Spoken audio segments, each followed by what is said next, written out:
Yes, so we've looked very carefully at that, and the timing and the release of the recommendations expressed in the provision you've referred to relates to the outer limit to ensure that the public and local boards and everyone who wants to know about the recommendations of the panel are able to find out about it. We're going to release the recommendations as we've heard discussed. That's good. Thanks. Okay. Councillor Cooper. Thank you, and apologies for lateness. I automatically assumed 9:30 and I was absolutely wrong.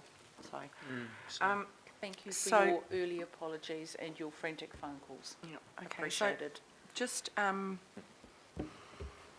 page 4.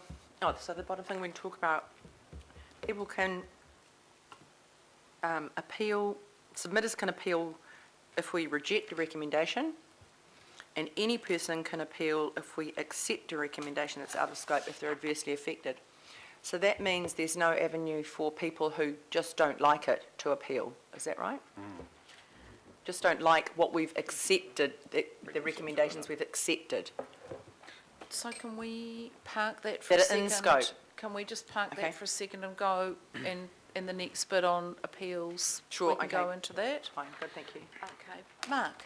Don't want to get hung up on map printing, but this is, I guess, a decision-making sort of process. How do we make the decisions? And I think we can reflect on the October period we had last year, where we had limited times to look at the then proposed out-of-scope changes. And look, the physical maps were, I think, an essential part of decision-makers' decisions. So can I just get officers, Madam Chair, to reflect on whether, at least for the decision-making period, with councillors and local board reps, there's just some reflection about whether that might be a more effective way to aid that process. Yeah. And then we do the community engagement piece, as we've suggested, separately. Okay.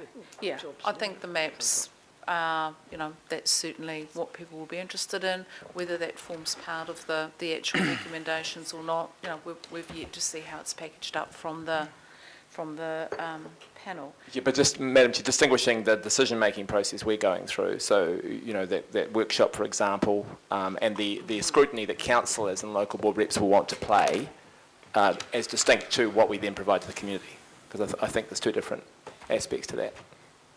Okay, let's work on that. Councillor Wood. Oh, look, I recall when we launched the plan way back, we had an open day down at maybe for a couple of days down at the Wynyard Quarter or somewhere down there, in the function centre, and I think that was a very good function, because Mr. Dogood actually we worked out the plans and how you got into it and how you went through it, and it was very I think it was a very helpful session. So I'd like to see us actually do something like that, which would, I don't want to see us go to a huge amount of cost printing stuff out, but I do think We need hard because people, there's a heck of a lot of people that are literate with computers, and they can actually interrogate the system to find out what they want. And I think that the more we encourage that, the better. So, because we want to be an IT savvy city, and I think if we keep printing stuff out, it's just going to keep costing us a lot of money. But I think having a place where people can go and learn the finer points of interrogating the system so they can see what it's all about would be very helpful. So I think that's something we should be looking at. Okay, so we can keep working on that. Luckily, we have time. We have to make sure people don't think that that's time for further submissions, Madam Chair. That's the balance. Yeah, honestly. Madam This Chair, is just the a point of really clarification. tricky thing that we need to get into, and we will during this session, is whilst we're very enthusiastic and want this to be as open and user-friendly as possible, it's also now a judicial process, and we need to be very clear about where those lines sit. I've got Councillor Brewer and Councillor Webster and Councillor Crum. Thank you, Madam Chair. Just once this is released, I believe what the public will be interested in is not just the maps per se, but the changes from the proposed unitary plan to what the IHP is recommending. So I would recommend that what would be more useful for most people that have been looking, viewing this at a peripheral level, would be an explanatory paper, and you can put all the caveats in there that you want as far as a council goes, As far as this is an overview, this is not, an exhaustive list, but ward by ward, a short document that explains the main changes between what was there in September 2013 and what is there now. Is that doable? Because I think that'll be something as a go-to, and then you can have the website, the hard copies, the libraries as the fallback material, in a method that we so often use in every other communication, whether it's our LTP or annual plan. So the panel has indicated that as not only will it be releasing a clean, updated version of the unitary plan, they will be releasing summary reports for each of the sections of that plan that explains the key changes, their reasons for those changes, and also whether they are indicating that those changes are in or out of scope. So that will be a useful document, and that will also go up on our website as well, so that will be a useful document for people to read to get an understanding of what the changes have been made and the reasons for it. Trying to do an analysis, we just need to put this in the context of the time frame that we have available within which officers and the council have to look at these recommendations. We have a 20 working day period within which we have to read large parts of the plan to give you advice on what has changed and what is the impact on your strategic direction.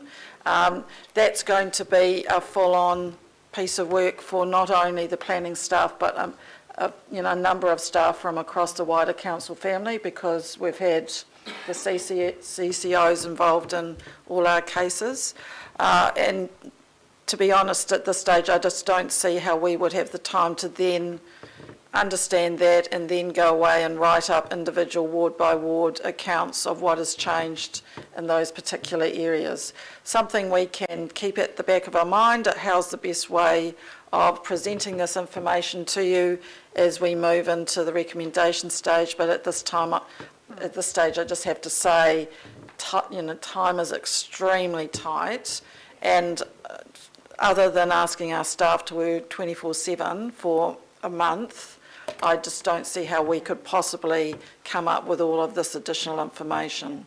Can I just suggest, we've got a huge amount of information to get through. We've started an hour late. This is a discussion that will be ongoing. It does not need to be resolved or discussed. We know we want to get the best and most digestible way to get the information out to our community. That's part of the reason why all of these are being held in public and filmed, and every bit of information being made available. Let us work on the right way to discuss and digest and pre-chew the recommendations to assist our community understand what we're doing. I don't want any more discussion on that now. We don't have time, but we've got weeks to make that work. Councillor Webster. No, I was just going to ask, can we move on? I've got to leave at 11. I've got a funeral to go to. Councillor Crum. I was here early. Yeah, a 5-second comment. Just wanted to back up what Mark has said about needing assurance that as elected members we will have hard copies when we go through those 20 days and so on. I just didn't pick up confirmation in that regard. And I think that's a choice. So I might not choose to have a hard copy. Yeah, choice is and fine. so let's fine. work out. Let's first understand what it is that people want to understand. 90% of people might actually be keen on the maps. That's kind of a bit of a no-brainer.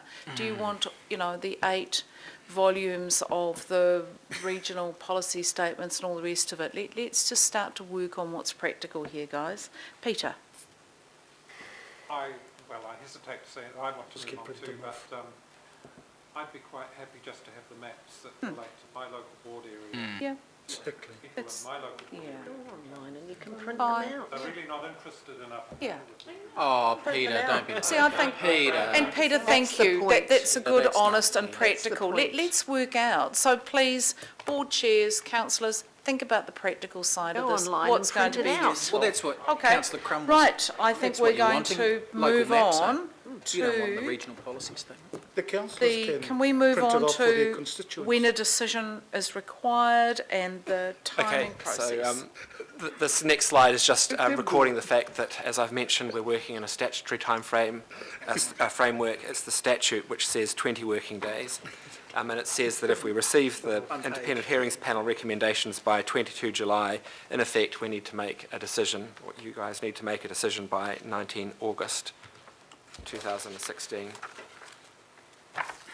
This next slide talks about the ability to seek extra time. There is the ability to apply for an extension of up to 20 working days.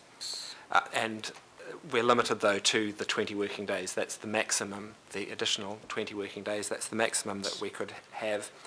But that's contingent on seeking the 20 working days and obtaining the extension of time from the Minister for the Environment. Councillor Casey? Why don't we just ask for an extension now to release some of the pressures? Because I think that the reason why we wouldn't ask for extension now, this is very much about the council's ability to understand all the recommendations of the panel, and if we went to the Minister now and asked for extension, he would be wanting to know why, because we haven't seen the recommendations from the panel. And he's very likely to say no, and you wouldn't then want to go back, if you did think you needed extra time once you'd seen the recommendations, and ask him for a second bite at the apple. So that is a call, I think, that the council can make once it has actually seen the extent of the changes that the panel is recommending. I just think if you asked 100 people if 20 working days was an acceptable timeframe, 100 would say no. 100 people aren't sitting around here, Kathy. Yeah, and I think, Councillor, that the answer given by Ms Pirrett is absolutely right. This is not a decision taken lightly. We have to back it up with why. And, you know, if the panel come back with very little change, then we'd have to justify why. If the panel come back with monumental issues to thrash through, then I think absolutely we need to ask. But we need to justify why we'd be asking the Minister, and to just kind of go on a bit of a wing and a prayer, I think we might blow our opportunity that we may well want to use. So, you know, again, let's just think on that one.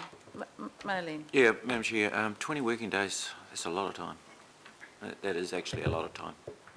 And to put it in context, and I know it's not completely, you know, sort of apropos, but we had 5 working days to put the draft into place, and that was how long we took there. So I think the Chair is right. This is one of those situations where, yeah, it's a big job we've got to do, but it's a job we will do, and it's not insurmountable or anything like that. We just need to breathe, take all the opportunities we've got now to suck up all the information, get as good optics over it, and then, once we get the recommendations, and make some calls at that time. You know, I'm confident we can do it in the time frame, so long as we're focused and we're in it, and we're prepared to make decisions. So, but Councillor Cathy, I had a bit of a chat to the Minister about this the other day. Well, he had a chat to me about it, and his view was, you know, that they would always be there and considering whether or not an extension was required, but they certainly didn't want to have that request come through now before we even got the recommendations. You know, the government are as keen as we are to get this job done, but they also recognise that if it takes more time, it will. And, you know, but let's just have a look at it first. And I guess, starting as we mean to carry on, the requirement for us is to have an open mind on these issues. Right, next slide. Thank you. Yep. So the next one is about decision making, and this slide sets out some of the parameters within which you guys have to make in making your decisions. So of course, as we've discussed, the foundational documents are the independent hearings panel report and the reasons for its recommendations. So that's absolutely what you have to start with. But then you do have, as I mentioned earlier, this RMA overlay. So you do need to consider the functions under the RMA, provisions of Part 2 of the RMA, and any other relevant planning documents. That's no different to any other planning decisions that you would make under the Resource Management Act. Remember though, Madam Chair, James, a number of the councillors do not sit in that capacity, so it's best not to presume knowledge. Yep, good point. And that's exactly why staff are here to assist you understand how that all works together. More information is better. Actually, that's a very good point, Maylene. You know, many of us have sat Right. and Only an hour and a half late. many of us have sat and been certified as RMA commissioners, but I don't think we can expect that everyone has around the table. So for people who haven't had, I mean, even if people's certification has lapsed, they've certainly gone through the certification process. I know I have, I know the hearings people have, but we just need to make sure we're reminding people constantly of that. So thank you, Maylene. Should we carry on? Thanks, James. So yes, the next slide is again about decision making. I didn't